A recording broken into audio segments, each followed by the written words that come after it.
Chapter 11. The Great Agra Treasure.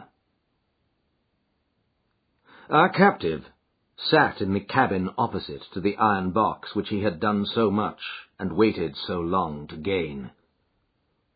He was a sunburnt, reckless-eyed fellow, with a network of lines and wrinkles all over his mahogany features, which told of a hard, open-air life.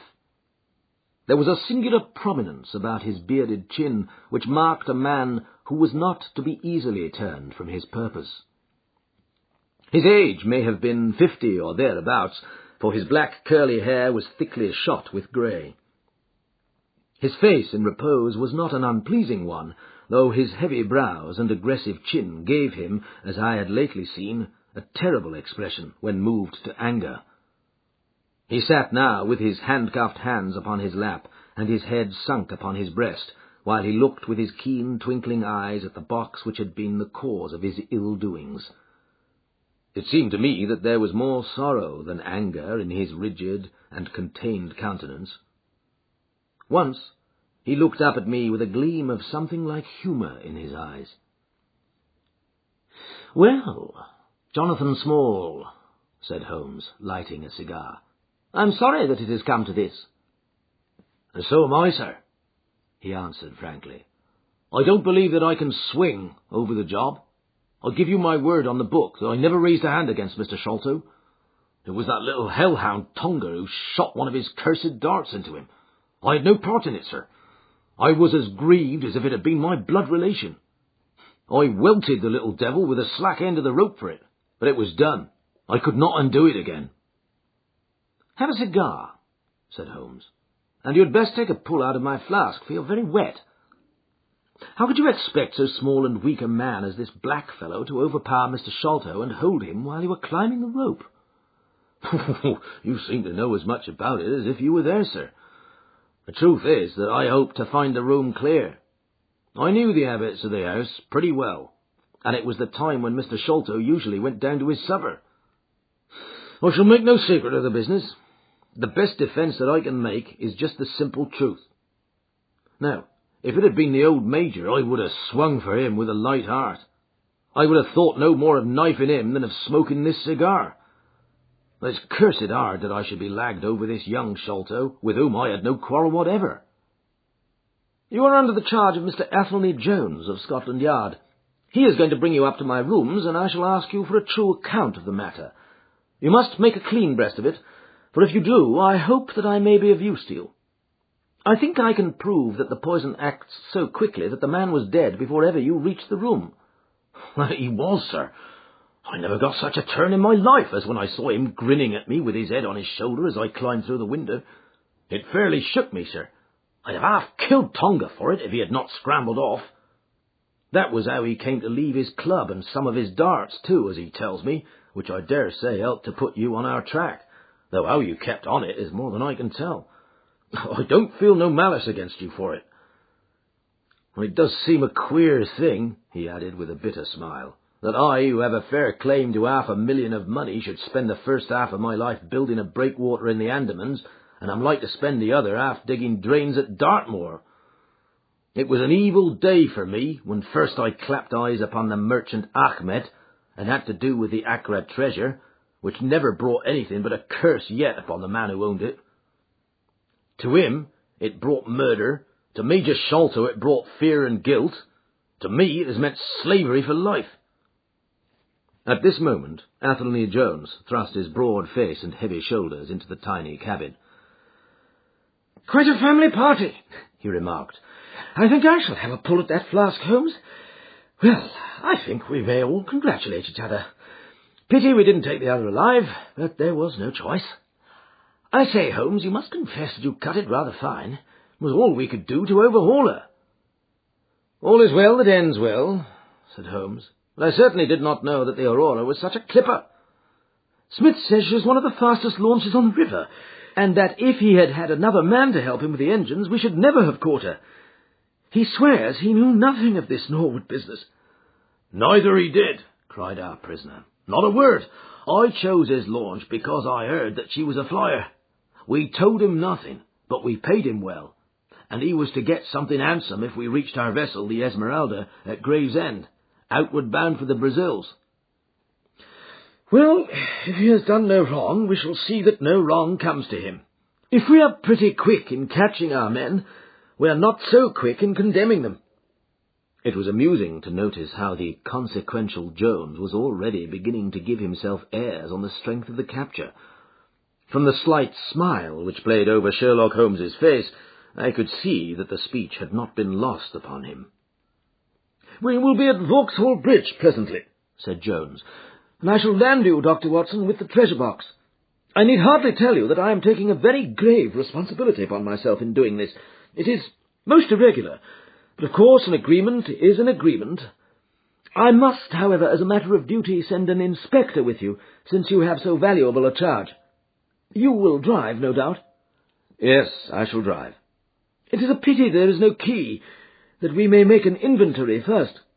You will have to break it open." "Where is the key, my man?"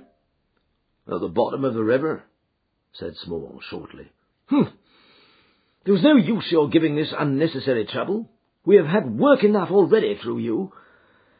However, Doctor, I need not warn you to be careful. Bring the box back with you to the Baker Street rooms. You will find us there on our way to the station." They landed me at Vauxhall with my heavy iron box, and with a bluff, genial inspector as my companion. A quarter of an hour's drive brought us to Mrs. Cecil Forrester's. The servant seemed surprised at so late a visitor. Mrs. Cecil Forrester was out for the evening, she explained, and likely to be very late. Miss Morstan, however, was in the drawing-room, so to the drawing-room I went, box in hand, leaving the obliging inspector in the cab. She was seated by the open window, dressed in some sort of white diaphanous material, with a little touch of scarlet at the neck and waist. The soft light of a shaded lamp fell upon her as she leaned back in the basket chair, playing over her sweet grave face, and tinting with a dull metallic sparkle the rich coils of her luxuriant hair. One white arm and hand drooped over the side of the chair, and her whole pose and figure spoke of an absorbing melancholy. At the sound of my footfall, she sprang to her feet, however, and a bright flush of surprise and of pleasure coloured her pale cheeks. "I heard a cab drive up," she said. "I thought that Mrs. Forrester had come back very early, but I never dreamed that it might be you. What news have you brought me?" "I have brought something better than news," said I, putting down the box upon the table and speaking jovially and boisterously, though my heart was heavy within me. "I have brought you something which is worth all the news in the world.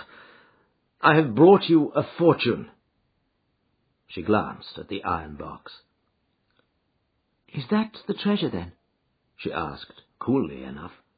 "Yes, this is the Great Agra Treasure. Half of it is yours, and half is Thaddeus Sholto's. You will have a couple of 100,000 each. Think of that! An annuity of £10,000. There will be few richer young ladies in England. Is it not glorious?" I think I must have been rather overacting my delight, and that she detected a hollow ring in my congratulations, for I saw her eyebrows rise a little, and she glanced at me curiously. "If I have it," she said, "I owe it to you." "No, no," I answered, "not to me, but to my friend Sherlock Holmes. With all the will in the world, I could never have followed up a clue which has taxed even his analytical genius. As it was, we very nearly lost it at the last moment." "Pray sit down and tell me all about it, Dr. Watson," said she. I narrated briefly what had occurred since I had seen her last. Holmes's new method of search, the discovery of the Aurora, the appearance of Athelney Jones, our expedition in the evening, and the wild chase down the Thames. She listened with parted lips and shining eyes to my recital of our adventures. When I spoke of the dart which had so narrowly missed us, she turned so white that I feared that she was about to faint. "It is nothing," she said as I hastened to pour her out some water. "I am all right again. It was a shock to me to hear that I had placed my friends in such horrible peril. "All that is all over," I answered. "It was nothing. I will tell you no more gloomy details. Let us turn to something brighter. There is the treasure. What could be brighter than that? I got leave to bring it with me, thinking that it would interest you to be the first to see it." "It would be of the greatest interest to me," she said. There was no eagerness in her voice, however. It had struck her, doubtless, that it might seem ungracious upon her part to be indifferent to a prize which had cost so much to win. "What a pretty box," she said, stooping over it. "This is Indian work, I suppose?" "Yes, it is Benares metal work." "And so heavy," she exclaimed, trying to raise it. "The box alone must be of some value. Where is the key?" "Small threw it into the Thames," I answered. "I must borrow Mrs. Forrester's poker." There was in the front a thick and broad hasp, wrought in the image of a sitting Buddha.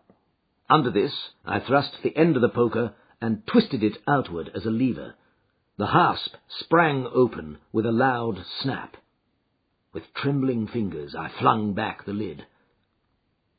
We both stood gazing in astonishment. The box was empty. No wonder that it was heavy. The ironwork was 2/3 of an inch thick all round. It was massive, well made and solid, like a chest constructed to carry things of great price, but not one shred or crumb of metal or jewellery lay within it. It was absolutely and completely empty. "The treasure is lost," said Miss Morstan calmly. As I listened to the words and realized what they meant, a great shadow seemed to pass from my soul. I did not know how this Agra treasure had weighed me down until now that it was finally removed. It was selfish, no doubt, disloyal, wrong, but I could realize nothing save that the golden barrier was gone from between us. "Thank God!" I ejaculated from my very heart. She looked at me with a quick, questioning smile. "Why do you say that?" she asked. "Because you are within my reach again," I said, taking her hand. She did not withdraw it. "Because I love you, Mary, as truly as ever a man loved a woman. Because this treasure, these riches, sealed my lips. Now that they are gone, I can tell you I love you. That is why I said, 'Thank God.'" "Then I say, 'Thank God,' too," she whispered, as I drew her to my side. Whoever had lost a treasure, I knew that night that I had gained one.